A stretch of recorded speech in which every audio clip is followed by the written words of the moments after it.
Put God first. Put God first in everything you do. Everything that you think you see in me, everything that I've accomplished, everything that you think I have, and I have a few things, everything that I have is by the grace of God. Understand that. It's a gift. I was sitting in my mother's beauty parlor, and I'm looking in the mirror, and I see behind me this woman under the dryer. And every time she looked up, every time I looked up, she was looking at me, just looking me in the eye. And I didn't know who she was, and I said, she said, somebody give me a pen, give me a pencil. I have a prophecy. March 27, 1975. She said, boy, you are going to travel the world and speak to millions of people. Now, mind you, I was flunked out of college. I'm thinking about joining the army. I didn't know what I was going to do, and she's telling me I'm going to travel the world and speak to millions of people. Well, I have traveled the world, and I have spoke to millions of people. But that's not the most important thing, the success that I had. The most important thing is that what she taught me and what she told me that day has stayed with me since. I've been protected. I've been directed. I've been corrected. I've kept God in my life, and it's kept me humble. I didn't always stick with him, but he always stuck with me. So stick with him in everything you do. If you think you want to do what you think I've done, then do what I've done and stick with God. Number 2, fail big. That's right.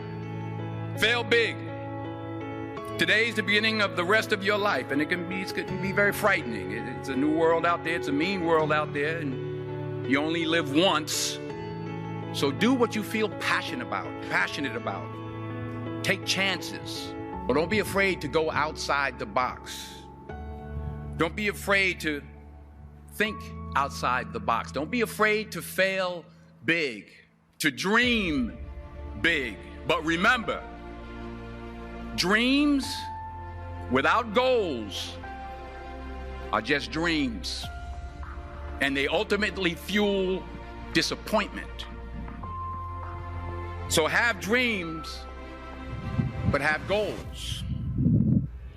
And understand that to achieve these goals, you must apply discipline and consistency.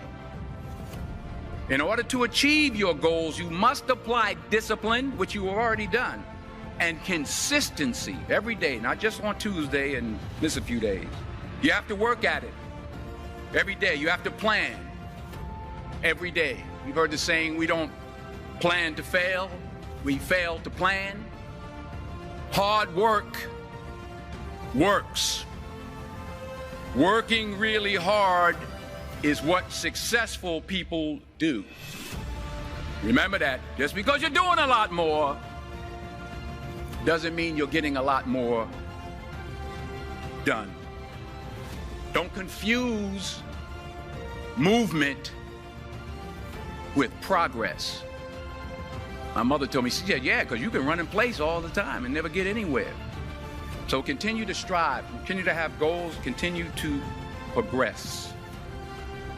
You'll never see a U-Haul behind a hearse. I'll say it again.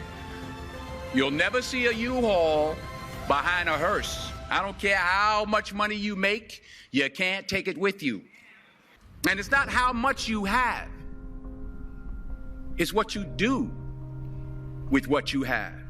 We all have different talents. Some of you will be doctors, some lawyers, some scientists, some educators, some nurses. The most selfish thing you can do in this world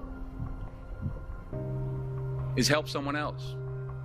Why is it selfish? Because the gratification, the goodness that comes to you, the good feeling that I get from helping others, nothing's better than that. Nothing's better than that. Not jewelry, not big house I have, not the cars, but it's the joy. That's where the joy is, in helping others. That's where the success is, in helping others. Finally, I pray that you put your slippers way under the bed tonight, so that when you wake up in the morning, You have to get on your knees to reach them. And while you're down there, say thank you for grace. Thank you for mercy. Thank you for understanding. Thank you for wisdom. Thank you for parents.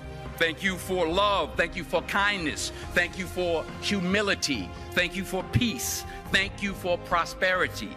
Say thank you in advance for what's already yours. That's how I live my life. That's why I am, one of the reasons why I am today. Say thank you in advance for what is already yours. True desire in the heart for anything good is God's proof to you, sent beforehand to indicate that it's yours already. I'll say it again. True desire in the heart, that itch that you have, whatever it is you want to do, that thing that you want to do to help others and to grow and to make money, that desire, that itch, that's God's proof to you, sent beforehand already to indicate that it's yours. And anything you want good, you can have. So claim it. Work hard to get it. When you get it, reach back. Pull someone else up. Each one, teach one. Don't just aspire to make a living. Aspire to make a difference.